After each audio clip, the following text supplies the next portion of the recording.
राधे राधे दोस्तों, आज की वीडियो में हम देवउठनी एकादशी की दो पौराणिक कथाएं सुनेंगे।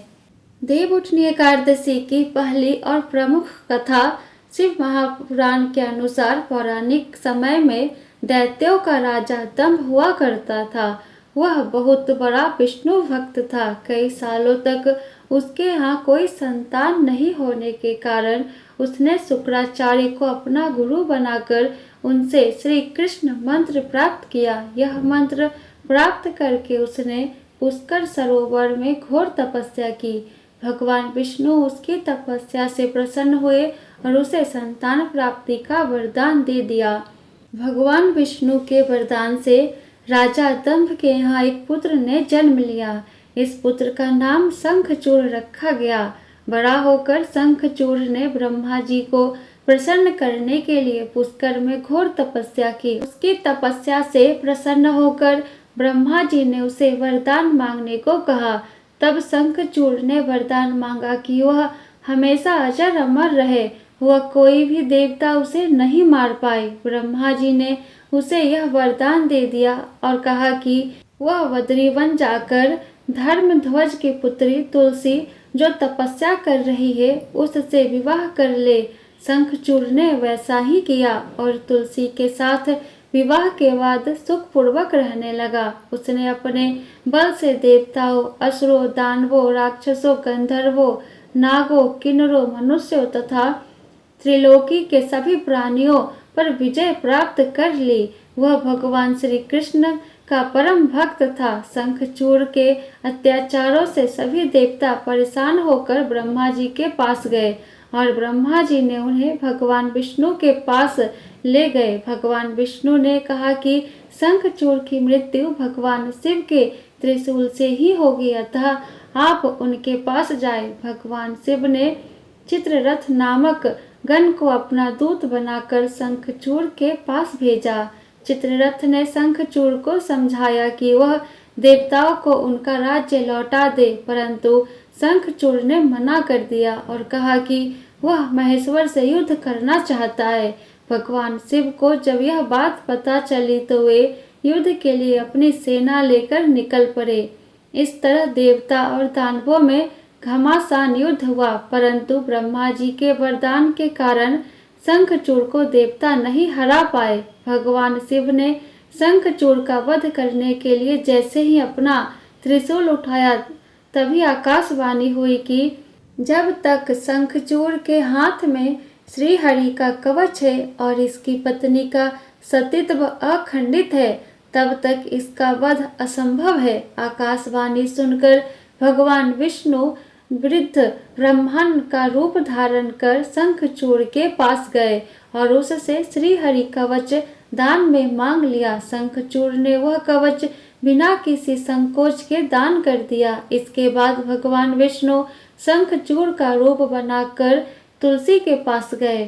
शंखचूड़ रूपी भगवान विष्णु ने तुलसी के महल के द्वार पर जाकर अपनी विजय होने की सूचना दी। यह सुनकर तुलसी बहुत प्रसन्न हुई और पति रूप में आए भगवान का पूजन किया, वह रमन किया। ऐसा करते ही तुलसी का सतीत्व खंडित हो गया और भगवान शिव ने युद्ध में अपने त्रिशूल से शंखचूड़ का वध कर दिया। जब तुलसी को पता चला कि वे उनके पति नहीं हैं बल्कि वे तो भगवान विष्णु हैं, क्रोध में आकर तुलसी ने कहा कि आपने छल पूर्वक मेरा धर्म भ्रष्ट किया है और मेरे पति को मार डाला, अतः मैं आपको श्राप देती हूँ कि आप पाषाण होकर धरती पर रहें। तब भगवान विष्णु ने कहा, देवी तुम मेरे लिए भारतवर्ष में रहकर बहुत दिनों तक तपस्या कर चुकी हो। तुम्हारा यह शरीर नदी रूप में बदलकर गंडकी नामक नदी के रूप में प्रसिद्ध होगा। तुम पुष्पों में श्रेष्ठ तुलसी का वृक्ष बन जाओगी और सदा मेरे साथ रहोगी। तुम्हारे श्राप को सत्य करने के लिए मैं पाषाण शालिग्राम बनकर रहूंगा। गंडकी नदी के तट पर मेरा वास होगा। देवउठनी एकादशी के दूसरे दिन भगवान शालिग्राम व तुलसी का विवाह संपन्न कर मांगलिक कार्यों का प्रारंभ किया जाता है। हिंदू धर्म मान्यता के अनुसार इस दिन तुलसी शालिग्राम विवाह करने से अपार पुण्य प्राप्त होता है। देवउठनी एकादशी के दूसरी पौराणिक कथा के अनुसार एक राजा था। उसके राज्य में प्रजा सुखी थी। एकादशी को कोई भी अन्न नहीं बेचता था, सभी फलाहार करते थे। एक बार भगवान ने राजा की परीक्षा लेनी चाहिए। भगवान ने एक सुंदरी का रूप धारण किया तथा सड़क पर बैठ गए। तभी राजा उधर से निकला और सुंदरी को देख चकित रह गया। उसने पूछा, हे सुंदरी, तुम कौन हो और इस तरह यहाँ क्यों बैठी हो? तब सुंदर स्त्री बने भगवान बोले, मैं निराश्रित हूँ, नगर में मेरा कोई जाना पहचाना नहीं है, किसी से सहायता मांगो। राजा उसके रूप पर मोहित हो गया था। वह बोला, तुम मेरे महल में चलकर मेरी रानी बनकर रहो। सुंदरी बोली, मैं तुम्हारी बात मानूंगी, पर तुम्हें राज्य का अधिकार मुझे सौंपना होगा। राज्य पर मेरा पूर्ण अधिकार होगा। मैं जो भी बनाऊंगी तुम्हें खाना होगा। राजा उसके रूप पर मोहित था, अतः उसने उसकी सभी शर्तें स्वीकार कर ली। अगले दिन एकादशी थी। रानी ने हुक्म दिया कि बाजारों में अन्य दिनों की तरह अन्न बेचा जाए। उसने घर में मांस मछली आदि पकवाए तथा परोसकर राजा से खाने के लिए कहा। यह देखकर राजा बोला, रानी, आज एकादशी है, मैं तो केवल फलाहार ही करूँगा।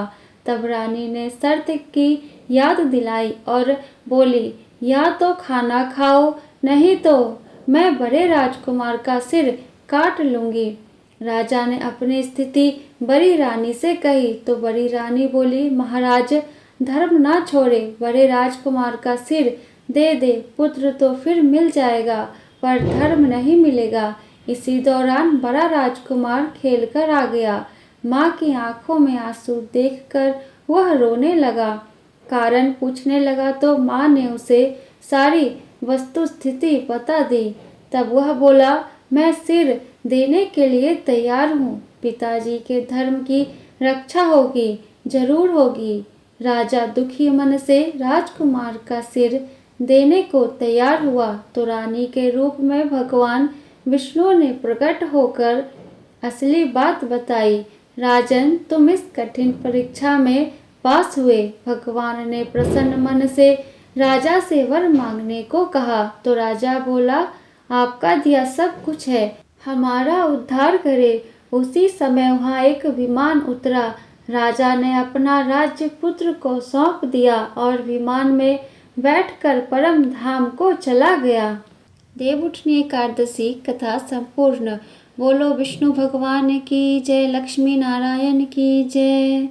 वीडियो पसंद आया हो तो वीडियो को लाइक कर दे और ऐसे ही वीडियो देखने के लिए चैनल को सब्सक्राइब करके बेल आइकन को ऑन कर ले, जिससे मेरी अगली आने वाली वीडियो की नोटिफिकेशन सबसे पहले आपको मिले। तो फिर मिलती हूँ आपसे नेक्स्ट वीडियो में।